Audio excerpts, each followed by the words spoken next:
Hello students, now welcome to Reshmi Singh classes. Today's topic means last topic, what books and burials tells us. In the previous part we have studied about the Vedas and the importance of chariot, horses and cattle and what were the reasons for the battle. ये सब हमने पिछले parts में कर लिया है. In this part we are going to study about the salient sentinels, the story of the megaliths and आपका finding about the social differences होते थे वो हमने कैसे मेक आउट किया. आ स्पेशल बुरियल एट इनाम गांव में जो स्पेशल बुरियल मिली है उसके बारे में हम इस पार्ट में पढ़ेंगे. तो now let's start. Silent sentinels का मतलब होता है एक तरह से चौकीदारी या प्रोटेक्टर, प्रहरी जिसको कहते हैं. Silent sentinels, the story of megaliths. तो व्हाट आर मेगालिथ्स? बुक्स तो हमने डिस्कस कर ली हैं वेदास वगैरह, but what are megaliths? Megaliths means the big stone और बोल्डर्स. जो बड़े बड़े पत्थर होते हैं और बड़े बोल्डर्स, उनको मेगालिथ्स कहते हैं. These were carefully arranged to mark the burial site.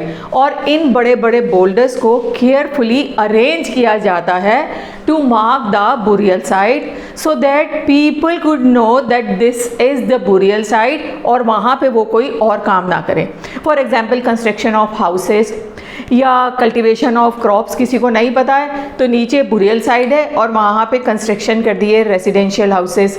तो ये सब नहीं हो तो बुरियल साइड को मार्क करने के लिए वो अरेंज करते थे एक सिस्टमैटिक रूप में बड़े बड़े बोल्डर्स, ताकि सबको पता चल जाए कि ये बुरियल साइट्स हैं.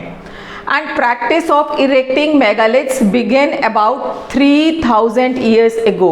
3000 साल पहले ये मेगालिथ्स का जो ट्रेडिशन था या जो कल्चर था वो स्टार्ट हुआ. तो ध्यान दीजिए, हमारा जो वेदों वाला जो था वो 3500 मीन्स ऑलमोस्ट सेम था ईयर्स. तो साउथ में ये वाला कल्चर डेवलप हो रहा था. Was prevalent through out the Deccan, north east and Kashmir. तो यहाँ देखिए, ये आपका हो गया डेक्कन एरिया, यहाँ प्रिवलेंट था, and this is the north east area and this is the Kashmir area. तो ये जो 3 प्लेसेस थे, यहाँ पे आपका मेगालिथ कल्चर जो था वो डेवलप हो रहा था धीरे धीरे. Megaliths burial are often underground.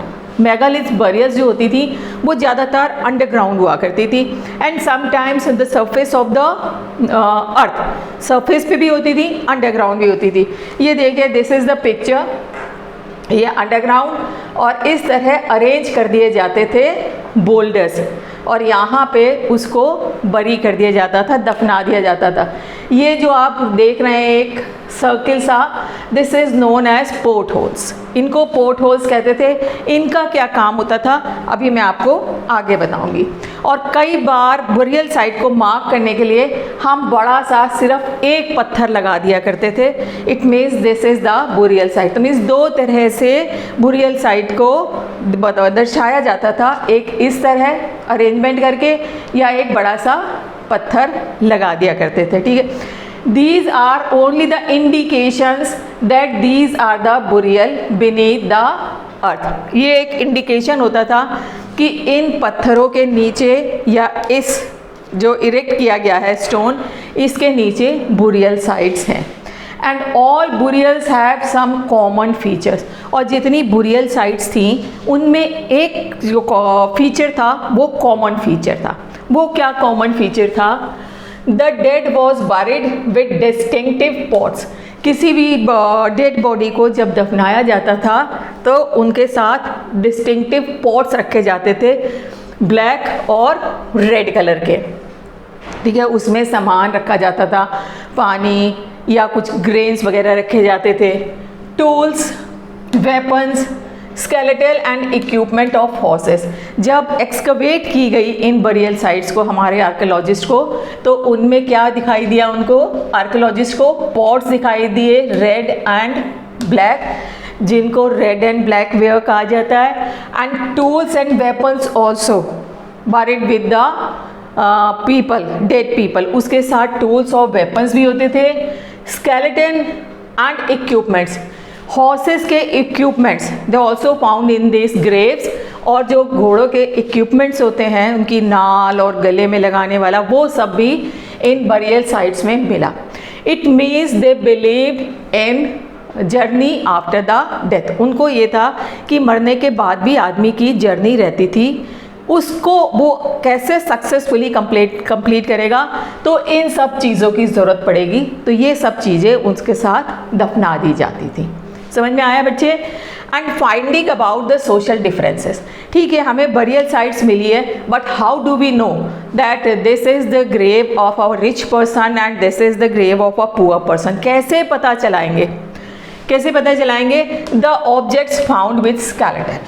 उस जो स्केलेटन है उसके साथ कौन कौन सी चीज़ें हैं, उसको देख के archaeologist assume that this is the grave of a poor person और this is the grave of a rich person. Brahmagiri was a place. Brahmagiri आपकी ये रही, ये साउथ में, दिस इज ब्रह्मगिरी. और यहाँ पे एक बरियल साइट मिली है जिसके अंदर वॉज बरियल साइट में a dead person was buried with 33 gold beads. उसके साथ 33 गोल्ड बीट्स मिली हैं एंड 4 कॉपर बैंगल्स. 4 कॉपर की बैंगल्स मिली हैं एंड काउंच शेल, एक काउंच शेल मिला है, शंख मिला है. तो इट मीन्स ये जो बरियल साइट है ये किसी आर्कोलॉजिस्ट ने एज्यूम किया कि किसी रिच आदमी की है, क्योंकि गोल्ड के बीड्स मिलने, कॉपर बैंगल्स मिलना, काउंट शेल मिलना. और अदरवाइज दूसरी बरियल साइट्स में क्या होता है, they had only the few pots. वहाँ सिर्फ एक फ्यू पॉट्स मिलते हैं, ब्लैक और रेड.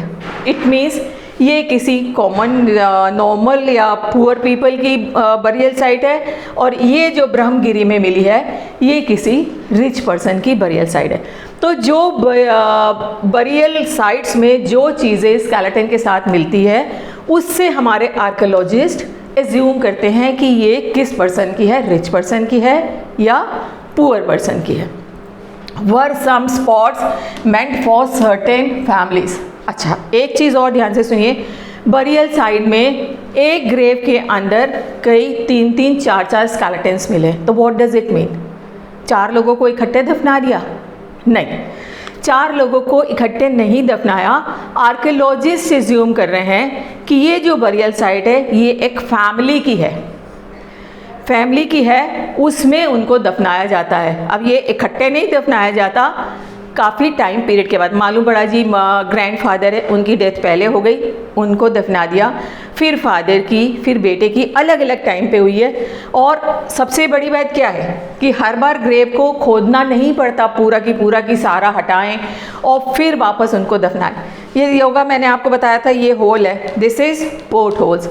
ये पोर्ट होल्स खोल के और एक प्लैंक की सहायता से वो डेड बॉडी को अंदर स्लिप कर देते थे, और अंदर वो जो एक फैमिली का पूरा एक ग्रेव यार्ड था, या आप कब्रिस्तान कह दो या ग्रेव कह दो, वहाँ पे. तो were some spots meant for the certain families? Yes. कई बार जो लोगों को इकट्ठे इन द सेंस कि एक ही फैमिली मेम्बर्स के मिले, तो वो पता चला कि वो किसके थे, वो एक ही फैमिली मेम्बर्स के थे.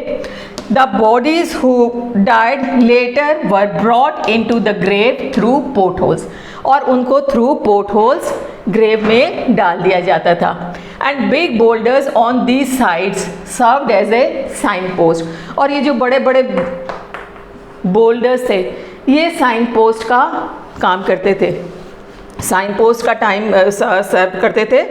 boulders on the side serves as signpost so that people could return whenever they want to. ताकि वहाँ पे लोग दोबारा अपनी फैमिली मेम्बर्स के पास जा सके और जो भी कोई सेरेमनी हो वो कर सके, या दोबारा उसी जगह पे दूसरे पर्सन को दफना सकें. तो उस जगह को आइडेंटिफाई करने के लिए ये स्टोन बोल्डर्स लगाए जाते थे बरियल साइट्स पे. अच्छा, अ स्पेशल बरियल एट इनाम गांव. दिस इज इनाम गांव. ये इनाम गांव है, ठीक है, इनाम गांव है. एंड इनाम गांव is a site on river घोट. रिवर गोट, जो कृष्णा रिवर है साउथ में, उसकी ट्रिब्यूटरी घोट एंड ट्रिब्यूटरी ऑफ भीमा, और घोट की ट्रिब्यूटरी भीमा, उसके पास इनाम गांव इज सिचुएटेड, इनाम गांव सिचुएटेड है। और वहाँ पे जो देखने को मिला है आर्कियोलॉजिस्ट को, adults buried straight and head towards the north. जो एडल्ट्स थे उनको जो दफनाते थे स्ट्रेट बिल्कुल, और उनका जो हेड होता था टूवर्ड्स द नॉर्थ। जैसे हमारे मैप में बताया जाता है north is always on the top, ठीक है। तो नॉर्थ साइड में उसका हेड रखा जाता था और स्ट्रेट पोजीशन में उनको दफनाया जाता था, ठीक है। In and sometimes burials in their own house, और कई बार कई बुरियल्स उनके घर के कोर्टयार्ड में भी मिली हैं। मीन्स अलग से कोई बुरियल साइड नहीं थी, अपने घर के आंगन में ही अपने रिलेटिव को दफना दिया करते थे। समझ में आ गया आपको? अब इसमें एक स्पेशल बुरियल लिखा है, तो एक स्पेशल बुरियल जो वहाँ मिली है, a man found buried in 4 leg jar, clay jar है, इन अ बिग हाउस। एक आदमी की जो बुरियल साइड में जो उसकी बॉडी मिली है, body in the sense skeleton मिला है, किस में मिला है? एक क्ले का 4 लेग जार है, और ये कहाँ पे है? एक 5 रूम्स हाउस है, 5 कमरों का हाउस है, और बीच में उसकी ये बुरियल साइड है। तो इट मीन्स ये बहुत अमीर होगा या बहुत पहुंचा हुआ ऋषि मुनि या कोई साधु होगा जिसको इस तरह दफनाया गया है। और इस हाउस में एक ग्रेनरी भी है, ग्रेनरी। अब आप इसको ना रिलेट भी करते जाइएगा, ग्रेनरी है, इट मीन्स वो इतने एक्सपर्ट थे कि इनफ फूड ग्रो करते थे कि वो कुछ को सेव करते थे ग्रेनरी के अंदर भी। और जो इस तरह के अमीर लोग होते थे उनको इस तरह दफनाया जाता था, उनको अपने घर के आंगन में ही, वो 5 रूम का एक घर है जिसमें इसको दफनाया गया है, ठीक है। ग्रेनरी भी है, समझ में आया? तो इसीलिए आज स्पेशल बुरियल एट इनाम गांव। और ये जो मिली है जो बॉडी, उसकी जो क्रिस क्रॉस लेग्स हैं उसके, जो हम लोग जैसे पलथी मार के बैठते हैं ना, उस तरह उसके लेग्स मिले हैं स्केलेटन के। तो ये स्पेशल बुरियल इनाम गांव में मिली है। समझ में आया आपको? एंड द ऑक्यूपेशन ऑफ इनाम गांव, इनाम गांव में जो लोग थे उनका ऑक्यूपेशन क्या था? फार्मिंग।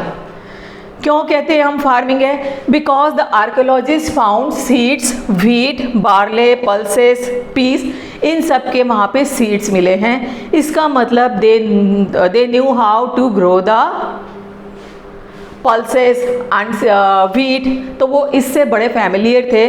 तो ये एज्यूम किया जा रहा है कि वहाँ पे जो फार्मिंग है थी, मतलब वो भी एक ऑक्यूपेशन था इनाम गांव के लोगों का। हंटर्स मीन्स शिकारी। क्यों एज्यूम किया? Because the bones of animals bearing cut marks, क्योंकि जो जानवरों की हड्डियाँ मिली हैं, बाद में तो हड्डियाँ ही मिलेंगी, तो उनकी बोन्स पे कट मार्क्स हैं। कट मार्क्स किस लिए हैं? अगर कोई तीर से या किसी चीज़ से उसको घायल करता है तो वो तीर का निशान उनकी हड्डियों पे मिला है। या वो मीट की तरह भी खाते थे किसी जानवर को मार के, तो उसके कट मार्क्स जो हैं उनकी बोन पे मिले हैं जानवरों के। तो इसलिए हम कह सकते हैं कि वो हंटर्स भी थे। एंड गैदरर्स ऑल्सो, गैदरर्स क्यों थे? एविडेंसेस ऑफ फ्रूट्स लाइक बेर, आंवला, जामुन, डेट्स वर कलेक्टेड, इनको कलेक्ट करते थे क्योंकि इनके बीज हमें वहाँ पे आर्कियोलॉजिस्ट को मिले हैं। तो उन्होंने कहा था एक गैदरर्स भी हैं इनाम गांव के लोग। तो 3 ऑक्यूपेशंस हैं उनके, कौन कौन से? फार्मिंग, हंटर्स और गैदरिंग। अच्छा, अब आप ये सोच रहे होंगे कि अगर हमें कोई स्केलेटन मिलता है तो हम कैसे एज्यूम करेंगे कि ये लेडी का है या मैन का है? बहुत मुश्किल है, क्योंकि ऑलमोस्ट बोन्स भी इक्वल होती हैं, सब कुछ नंबर ऑफ बोन्स भी ऐसे ही हैं, सब स्केलेटल सेम है। अगर आप ये कहेंगे कि ऑर्नामेंट्स के थ्रू पहचानेंगे, तो ऑर्नामेंट्स पहले मेल मेंबर भी पहनते थे। पुराने ज़माने में आपने राजा महाराजा देखे होंगे, वो भी अंगूठी भी पहनते थे, कान में भी पहनते थे, गले में भी पहनते थे, हाथ में भी पहनते थे, सब कुछ पहनते थे। सो द बेसिक डिफरेंस, ये पैल्विक बोन, तो जो लेडीज़ की जो पैल्विक बोन होती है वो थोड़ी सी ब्रॉड होती है, और मेल मेंबर्स की उतनी ब्रॉड नहीं होती है, वो नैरो होती है। इस तरह आर्कियोलॉजिस्ट पहचान लेते हैं कि ये जो स्केलेटन है ये मेल का है या फीमेल का। तो in this way we have complete the chapter. बेटा समझ में आ गया है तो like and subscribe the channel. ठीक है, अब हम इसको दोबारा से एक बार समअप कर लेते हैं। Salient sentiments of megaliths. Megaliths क्या होते हैं? बड़े बड़े बोल्डर्स होते हैं which were carefully arranged to mark the burial site. And practice of erecting megaliths began about 3000 years ago. 3000 साल पहले से ये प्रैक्टिस चली जा रही है। Was prevalent in Deccan, north east and Kashmir. ठीक है, and megaliths burials are often underground, ज़्यादातर अंडरग्राउंड भी होती है और सरफेस पे भी वो बना दिया करते हैं। And these megaliths are the indication है that this site is for the burial site, यहाँ पे कोई और काम नहीं होगा। एंड द डेड वो buried with distinctive pots, red और ब्लैक वे कहते थे, tools, weapons, equipments, everything was buried with dead person, क्योंकि वो लाइफ आफ्टर डेथ उसमें बिलीव किया करते थे। फाइंडिंग अबाउट सोशल डिफरेंसेस, जो डेड आदमी के साथ जो और चीज़ें मिलती हैं उससे वी कैन मेक आउट कि ये जो डेड पर्सन है रिच था या पुअर था। And were some spots mean for certain families, yes, क्योंकि एक ग्रेव के अंदर बहुत सारे स्केलेटन्स मिले हैं, इट मीन्स कि हो सकता है ये पूरे फैमिली मेम्बर्स की ग्रेवयार्ड हो, जहाँ पे वो अलग अलग टाइम में लोगों को दफनाते हैं through this port holes. Clear, समझ में आ गया। आ स्पेशल बुरियल एट इनाम गांव। इनाम गांव में जो स्पेशल बुरियल मिली है, एक तो यहाँ का फीचर क्या है कि एडल्ट्स को बरी किया जाता है straight and head towards the north, और जो स्पेशल जो मिला है, a man found buried in 4 leg jar in a big house, जिसमें एक ग्रेनरी भी थी। तो ये आपकी स्पेशल बरियल एक इनाम गांव की है। और ऑक्यूपेशन वहाँ का क्या है जो एज्यूम किया है आर्कोलॉजिस्ट ने? Farming, Hunter and gatherers. Clear बच्चे? तो इस तरह हमारा ये वाला चैप्टर फिनिश हो जाता है। आपको समझ में आया है? Then like and subscribe the channel and don't forget to press the bell icon. Thank you.